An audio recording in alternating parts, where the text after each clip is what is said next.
हम लोग का मुद्दा है कि झारखंड अलग क्यों हुआ बिहार से। अगर बिहार के ही आदमी सांसद रहेंगे, बिहार का ही मुख्यमंत्री रहेगा, बिहार के ही आदमी सब खुश रहेंगे, तो फिर अलग राज्य लेने का मतलब क्या था? तो कोई मतलब नहीं है फिर अलग राज्य लेने का। अलग राज्य लेने का मतलब ये है। दूसरी बात ये है क्या कि वो बाहर के आदमी है, वो दिल्ली में ज्यादा समय उनका गुजरता है, परिवार उनका विदेश में रहता है, उनको ज्यादा क्षेत्र से मतलब है नहीं। तो इसलिए हम लोग को लगा कि नहीं भाई, लोकल 3 टर्म से बाहर से आके यहाँ पर लोग चुनाव लड़ रहे हैं, तो इसलिए मुझे लगा कि जो है अब 3 टर्म बाहर का लोग मेडिसिन बाहर का कब लेते हैं? जब डॉक्टर देखता है कि अभी आप ठीक नहीं हो पाइएगा, आपको दवाई हम लिख देते हैं। तो डॉक्टर को दवाई, अब हम लोगों को 3 टर्म बाहर से आ गए, एमपी बाहर से भागलपुर से हैं, तो हम लोगों ने 3 टर्म मौका दिया। अब यहाँ के लोगों को, यहाँ की मिट्टी को, यहाँ के लोगों की आवश्यकता है, इसलिए हम लोग जोहार, आप देख रहे हैं पब्लिक डिमांड। मैं पिंटू बाबू। गोड्डा लोकसभा चुनाव हमेशा चर्चे में रहा है और आज भी चर्चे में है। हम अभी निर्दलीय प्रत्याशी उदय शंकर जी के साथ हैं। आइए इनसे बात करेंगे और यहाँ के रणनीति के विषय में जानने का प्रयास करेंगे। सबसे पहले आपका हमारे चैनल पर स्वागत।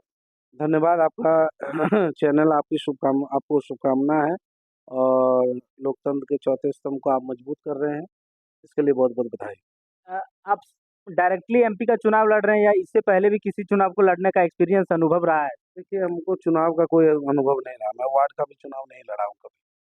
मैं पब्लिक समाज सेवा में रहा हूँ, जर्नलिज्म में रहा हूँ, पत्रकारिता में रहा हूँ। क्योंकि 3 टर्म से बाहर से आके यहाँ पर लोग चुनाव लड़ रहे हैं, तो इसलिए मुझे लगा कि जो है अब 3 टर्म बाहर का लोग मेडिसिन बाहर का कब लेते हैं? जब डॉक्टर देखता है कि अभी आप ठीक नहीं हो पाइएगा, आपको दवाई हम लिख देते हैं। तो डॉक्टर को दवाई, अब हम लोगों को 3 टर्म बाहर से आ गए, एमपी बाहर से भागलपुर से हैं, तो हम लोगों ने 3 टर्म मौका दिया। अब यहाँ के लोगों को, यहाँ की मिट्टी को, यहाँ के लोगों की आवश्यकता है, इसलिए हम लोग सब लोग मिलकर चुनाव लड़ रहे हैं, और मुझे उम्मीद है कि यहाँ मिट्टी का लाल ही जीतेगा। तो हम लोग का मुद्दा है कि झारखंड अलग क्यों हुआ बिहार से। अगर बिहार के ही आदमी सांसद रहेंगे, बिहार का ही मुख्यमंत्री रहेगा, बिहार के ही आदमी सब खुश रहेंगे, तो फिर अलग राज्य लेने का मतलब क्या था? तो कोई मतलब नहीं है फिर अलग राज्य लेने का। अलग राज्य लेने का मतलब ये है। दूसरी बात ये है क्या कि वो बाहर के आदमी है, वो दिल्ली में ज्यादा समय उनका गुजरता है, परिवार उनका विदेश में रहता है, उनको ज्यादा क्षेत्र से मतलब है नहीं। तो इसलिए हम लोग को लगा कि नहीं भाई, लोकल आदमी हम लोग हैं, जनता हम लोग को मौका दे। बड़ी बड़ी पार्टियों का अपना घोषणा पत्र होता है। आपने भी किसी तरह का कोई घोषणा पत्र जनता के बीच रखा है? देखिए, हम तो भ्रष्टाचार के खिलाफ लड़ रहे हैं। 3 टर्म के एमपी हैं निशिकांत जी, उन्होंने जो भ्रष्टाचार से अकूत धन कमाया है, हम लोग उसके खिलाफ चुनाव लड़ रहे हैं। कि उन्होंने कहा कि गोड्डा लोकसभा का विकास हुआ है, गोड्डा लोकसभा का विकास हुआ है, गोड्डा लोकसभा का कोई विकास नहीं हुआ है। वो कह दे कि हमारे इस संसद में कि नियम के तहत उन्होंने सवाल उठाया, और सरकार ने कहा कि एम्स, मैंने आपके सवाल पर जो है एम्स दिया। वो कह दे डायरेक्ट कि जो है मेरे सवाल उठाने के बाद एयरपोर्ट देवघर में आया है। उनको, आपको भी पता है कि एयरपोर्ट का शिलान्यास का कार्यक्रम 17 जुलाई 2012 को था। मेरे पास उसकी तस्वीरें हैं।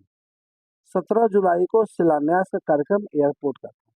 कोई भी योजना का शिलान्यास तब होता है जब उस योजना का बजट सैंक्शन हो जाता है। ऐसा नहीं रहेगा तो आप शिलान्यास किस चीज का करिएगा? तो 17 जुलाई 2012 में शिलान्यास जब हो गया है, इसका मतलब एयरपोर्ट के लिए पैसा मनमोहन सिंह की सरकार ने दिया, तब ना आप शिलान्यास किए। आप भी उस कार्यक्रम में थे, हेमंत सोरेन उप मुख्यमंत्री थे। तो जब शिलान्यास का कार्यक्रम मनमोहन सिंह की सरकार में हुआ, तो ये कह रहे हैं कि एयरपोर्ट मेरा देन है, एयरपोर्ट नरेंद्र मोदी का देन है। कैसे नरेंद्र मोदी का देन है?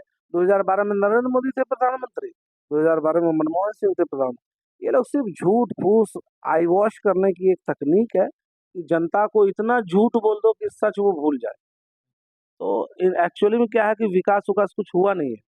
कांग्रेस के रीजन में ही जितना विकास यहाँ का होना था, उन्हीं का चतुर्भुज परियोजना था, उन्हीं का एम्स था, उन्हीं का एयरपोर्ट था, सारा कुछ पिछली सरकारों का था।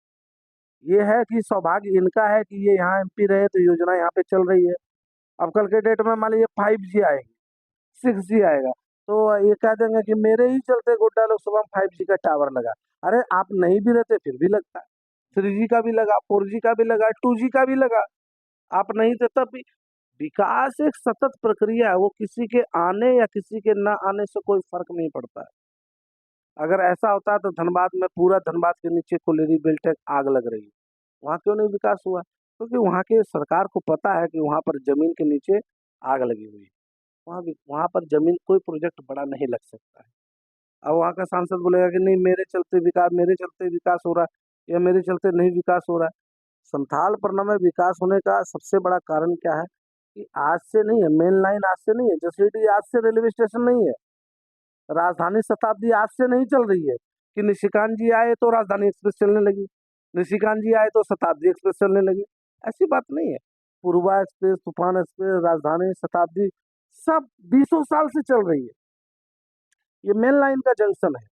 अब वो कह देगा कि मेरे आने से जसीडीह का विकास हुआ। ये मूर्खता वाली बात है, लोग ऐसे मान लेते हैं। मानने का तो लोग मान लिए कि 15 लाख खाते में आएगा विदेश से। आप निशिकांत दुबे पर खूब बरस रहे हैं, जबकि वो पब्लिक के बीच में सरे लेते हैं अपना बड़ा बड़ा विकास का, अपने आप को विकास पुरुष बताते हैं, एम्स का, एयरपोर्ट का, सड़कों का श्रेय लेते हैं, और आप उस पर खूब बरस रहे, तो इसमें क्या सत्यता है, इसमें क्या विचार है? देखिए, वो विकास और पुरुष ये दो शब्द है। विकास पुरुष वो गोड्डा लोकसभा के लिए नहीं, विकास पुरुष वो अपनी पत्नी के लिए,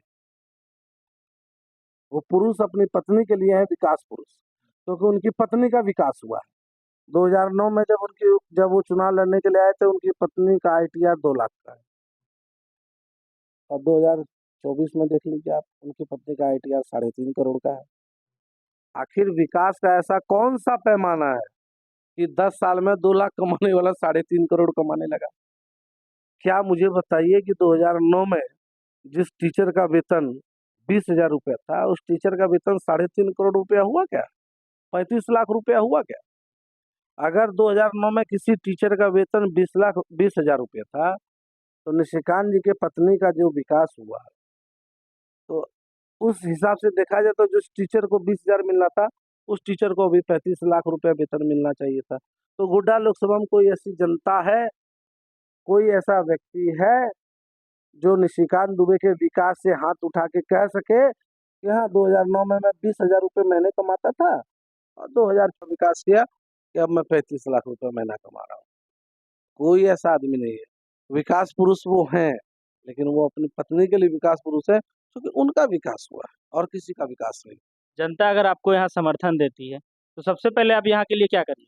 जनता अगर मेरे को समर्थन देती है, तो सबसे पहले मैं झारखंड के लोगों को, गोड्डा लोकसभा के अलावा भी झारखंड के लोगों को एम्स और एयरपोर्ट में जो सीनियर पद है जिसको केंद्र सरकार भर्ती करती है, उसको छोड़कर, जैसे अब एम्स में डीन है, डॉक्टर है, उसको छोड़कर बाकी लोग जो है वो मैं स्थानीय झारखंडियों को नौकरी दिलवाऊंगा। उसके लिए मैं अनशन करूंगा, संसद में बैठूंगा, भूख हड़ताल पर जाऊंगा, मेरी जान चली जाए, लेकिन मैं स्थानीय लोगों को एयरपोर्ट, एम्स, बाबा बासुकीनाथ ट्रस्ट, बाबा बैजनाथ मंदिर ट्रस्ट और भी जितने अडानी प्लांट और भी जितने जगह हैं, वो स्थानीय लोगों को मैं नौकरी दिलाऊंगा। मैं किसी भी स्थानीय लोगों को नहीं कहूंगा कि मैं ट्रेन दूंगा, मैं ट्रेन नहीं दूंगा। मैं आपको परिवार बाल बच्चे से दूर नहीं भेजूंगा, मैं आपको घर में नौकरी दूंगा। पत्नी बाल बच्चे के हाथ से मिलकर जाइए, गले लग के जाइए, नाश्ता करके जाइए और खाना टिफिन में ले जाइए और नौकरी करिए और शाम में फिर पत्नी बच्चे के पास आइए। मैं ट्रेन नहीं दूंगा कि सूरत चले जाओ, दिल्ली चले जाओ, गुजरात चले जाओ और वहीं मर जाओ खटते खटते और बीवी बाल बच्चे यहाँ रोते रह जाए। मैं ट्रेन कभी नहीं दूंगा। ट्रेन जो प्रक्रिया है, सतत प्रक्रिया की, रेलवे अपना रेलवे फायदा घाटा देखेगा, जिस इलाके में ट्रेन शुरू करना होगा करेगा। मैं जिंदगी में नहीं कहूंगा कि मैं ये इलाके में ट्रेन दूंगा। ट्रेन एक रेलवे का बोर्ड का तरीका होता है, वो अपने स्तर पर विकास करता है। मैं रेलवे की तरफ से जो भी विकास हो, मैं नहीं किसी को परिवार और बाल बच्चे को छोड़कर दूर जाने को कहूँगा। आप जो बताया वो झारखंड लेवल का समस्या है, और ये प्रवासी मजदूरों का बहुत बड़ा समस्या है। जितने भी लोग सांसद बने इस बात को रखते हैं, लेकिन प्रवासी मजदूर के लिए कुछ करते नहीं। फिलहाल आप ये बताइए कि झारखंड गोड्डा का और यहाँ देवघर का सबसे मूलभूत समस्या क्या है? देखिए, देवघर और गोड्डा लोकसभा का जो सबसे मूलभूत समस्या मैं आपको बता देता हूँ। अडानी प्लांट आने के बाद धीरे धीरे जमीन का पानी खत्म होते जा रहा है, क्योंकि अडानी को था कि गंगा से पानी आपको लाना है और उस पानी का उपयोग करना है बिजली बनाने में। वो जमीन का दोहन कर रही है, ज़मीन के जल का उपयोग कर रही है। ये बहुत दुखद बात है। मैं सांसद बनूँगा तो सबसे पहले मैं अडानी प्लांट को कहूँगा कि भैया गवर्नमेंट के एमओयू के तहत आप सुल्तानगंज से पानी लाइए, गंगा जी से पानी लाइए और उसका उपयोग करिए। भूजल को जो आप उपयोग कर रहे हैं, आप देख लीजिएगा, आप गूगल में सर्च कर लीजिएगा कि जब दिल्ली में 38-39 डिग्री सेल्सियस तापमान रहता है तो गोड्डा में 42 रहता है। आखिर गोड्डा का तापमान क्यों ज़्यादा रह रहा है? किसी ने इस पर गौर किया है? कि गोड्डा में तो कोई इंडस्ट्रीज भी नहीं है अडानी छोड़कर। गोड्डा का तापमान क्यों पिछले 5 साल से ज़्यादा बढ़ रहा है 2 डिग्री सेल्सियस? और मैं आपको बता दूं कि अगर जनता इस बार नहीं चेती तो गोड्डा शहर में 1 लाख रुपए में मकान मिलेगा, कोई खरीदार नहीं, सब छोड़कर भाग जाए।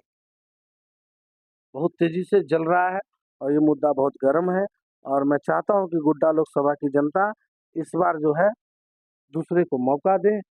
मैं ये नहीं कह रहा हूं कि मुझे ही मौका दे, किसी को भी मौका दे, परंतु जो है इस बार जो है जनता से मैं अपील करूंगा कि वो बदलाव करे।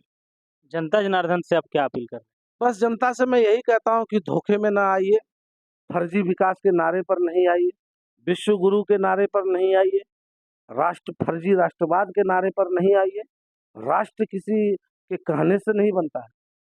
व्यक्ति से परिवार समृद्ध होता है, परिवार से समाज समृद्ध होता है, समाज से राज्य समृद्ध होता है और राज्य से राष्ट्र समृद्ध होता है। राष्ट्र से राज्य नहीं बनता है, राज्यों से मिलकर राष्ट्र बनता है।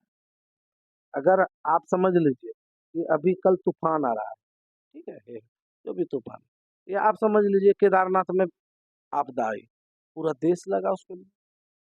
अगर कोई केरल में बाढ़ आता है तो पूरा देश लगता है, देश का पैसा लगता है। अगर एक राज्य कमजोर हो जाएगा, वहाँ बिजली टूट गई, वहाँ के लोग मरे जा रहे हैं बाढ़ से, तो क्या भारत समृद्ध हो पाएगा? नहीं समृद्ध हो पाएगा। तो सारे राज्य जब समृद्ध होंगे तो राष्ट्र समृद्ध हो जाएगा। उसी तरह से सारे परिवार जब समृद्ध हो जाएंगे तो गोड्डा लोकसभा समृद्ध हो जाएगा। सारे परिवार को समृद्ध होने के लिए आपको यहाँ के लोकल लोगों को वोट देना होगा। मैं जनता आपका जो पब्लिक डिमांड न्यूज़ चैनल है उसके माध्यम से गोड्डा लोकसभा की जनता को कहना चाहता हूँ कि इस बार जो है आप स्थानीय को मौका दीजिए, एक बार मौका दीजिए। अगर आपको लगता है कि स्थानीय काम नहीं कर पाता तो अगली बार फिर आप उसी प्रत्याशी को मौका दीजिएगा। 15 साल से वो तो थे, एक बार आप मौका दीजिए, मैं हाथ जोड़कर विनती करता हूँ। धन्यवाद। आप सुन रहे थे पब्लिक डिमांड के माध्यम से गोड्डा लोकसभा के निर्दलीय प्रत्याशी उदय शंकर जी को। इनके विचारों को लेकर क्या सोचते हैं हमें कमेंट सेक्शन में बताइए। मिलते हैं नए वीडियो में। जनता जनार्दन।